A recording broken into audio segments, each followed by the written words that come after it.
Energy update para sa Gemini sa January 5 hanggang January 12. Mas marami ka iniisip na bayarin. Mga dapat asikasuhan. Yes, may parts sa yung gusto mong more time sa friends, gusto mong mag-work. Possible mahanap mo yung balance dito sa week na to na may time ka sa work, may time ka sa friends, or may time ka sa work, may time ka sa love life. Kung may pangarap kang makaipon or nag-iipon ka talaga, like may gusto kang bilhin, may pinag-iipunan ka, then ang taas talaga ng energy na gusto mong magtrabaho, gusto mong mag-effort. Yung Six of Pentacles, maganda siyang card. Sign ito na kung ano yung effort na binigay mo, matatanggap mo yon. So kung nag-effort ka talaga sa mga nakaraang mga buwan, o sabihin natin mga nakaraang linggo, sa week na to may matatanggap kang bunga ng effort mo. Pwede may friend ka na gusto mong bigay sa'yo ng gift. May mga taong swerte sa kaibigan, alam mo, swerte sa kamag-anak, swerte sa partner. Mapifeel mo yung energy na yun sa week na to na parang swerte ko sa mga kaibigan ko. May kung sino itong mga tropa mo, mga barkada mo, or mga kaibigan mo na nandyan talaga para sa'yo. Siguro, time to para ma-appreciate mo sila. Pas malalaman mo kung sino yung mga totoong kaibigan mo sa week na to. Yung 5 of Wands, card siya ng challenge. Pero naka-reverse naman siya. So meaning, mabilis mo masasolve yung mga problema na darating, lalo na kung may connect sa kaperahan. Hindi ka makakagawa ng paraan na maayos siya. 8 of Pentacles, sign ito napapansin ng boss mo, napapansin mga tao sa paligid mo, mga kaibigan mo na serious ka talaga sa pag-work. Pinakita ko 8 of Pentacles card to na isang tao na bago sa trabaho pero magaling. Like OJT pero magaling. Trainee pero magaling. More apprentice. Ngayon kung bago ka lang sa work, then possible wish mo talaga ma-regular.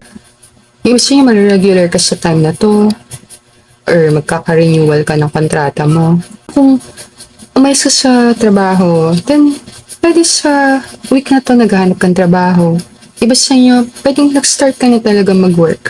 May possibility din marami sa inyo nag-work ka and then meron kang ibang paraan para kumita ng pera. Yung Gemini naman parang kambal. Parang dalawang tao.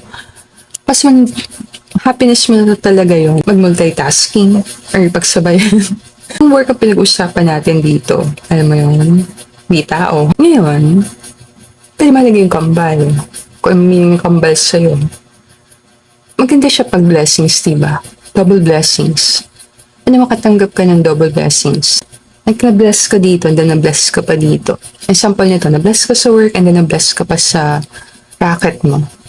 Pwede may ka sa racket, may ka sa side hustle, or sa mga online selling, live selling, pwede rin. Pwede marami sa inyo gusto talaga magbenta, like selling, online selling, racket, and pakiramdam, ang dami mong talent, ang dami skills, ang dami mong pwedeng gawin. Pwedeng very gifted ka. Think kung gifted ka ng charming na person. Kung mailalagay ka lang sa posisyon na makikita ka, then possible maraming tao na makatulong sa'yo. Ngayon kung mahihain ka, kailangan mo siguro i-work itong confidence. Kasi tingin ko kailangan mo i-build yung confidence mo. Page of Wands sa reading, para kang bata. Meaning, pag para kang bata, para kang estudyante, gusto mo pa matuto, feeling mo, ang dami ko pang dapat matutunan. Maganda siya attitude. Marunong kang tumanggap ng mga criticism, kung ano sinasabi ng ibang tao, marunong kang magpakumbaba para mahanap mo yung solution sa problema. Hindi ka takot humingi ng tulong kung kailangan. Naitapanta ka sa reading, so meaning, pas hindi pa gano'n ka-stable yung kaperahan mo sa time na to. Pero, gumagawa ka ng step, paunti-unti, para maisagawa yun. Like, kung nag-iipon ka, paunti-unti nakakaipon ka na.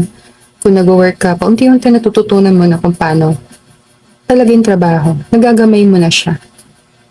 Eh kahit nasa bata ka pa, pinakabata ka pa sa grupo, or pinakabata ka pa sa work nyo, nakikitaan ka nila na may potential. May potential ka. Pwede kang maging boss or pwede kang maging supervisor. Medyo nakikitaan ka lang ng potential. Marso yan, may mga taong paso nagkakagusto sa'yo sa work. Eh, ibos ka doon. Pag tila kita. Pwede lang eh. And ikaw nakakaalam. Tingin ko lang marami eh. Hindi kung bata ka pa. Ano na masama na magpagkaibigan. Ang kahit mo na papakita na may saya yung week na to para sa'yo.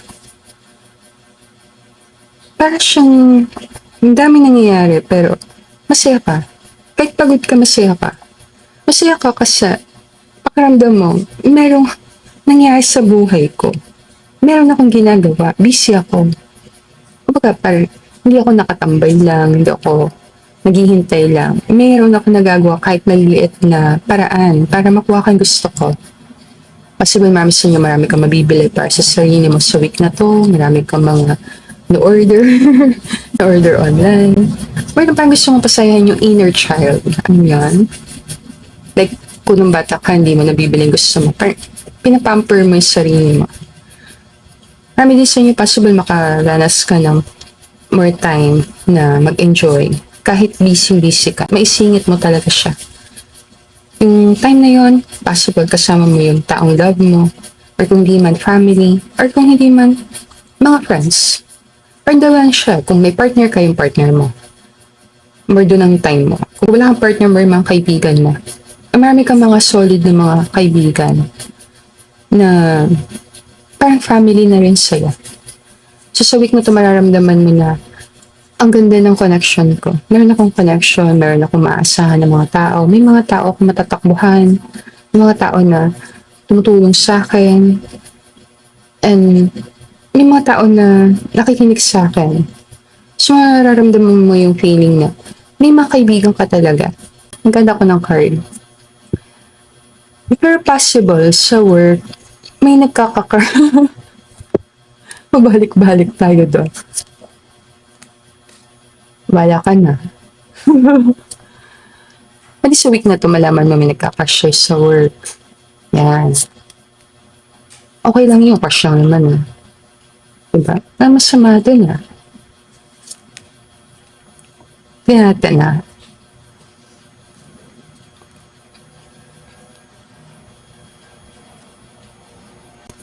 Medyo kalmado ka. Alam mo na madali lang naman tong week na to, malulusutan mo lahat ng darating. Discipline ka na person.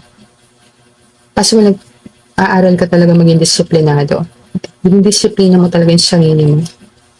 Na papasok ako sa work, kung nag-iipon ka, mag-iipon ako. Kung may kailangan bilhin, pag-iipunan ko to. May nag-aaral ka maging disiplinado.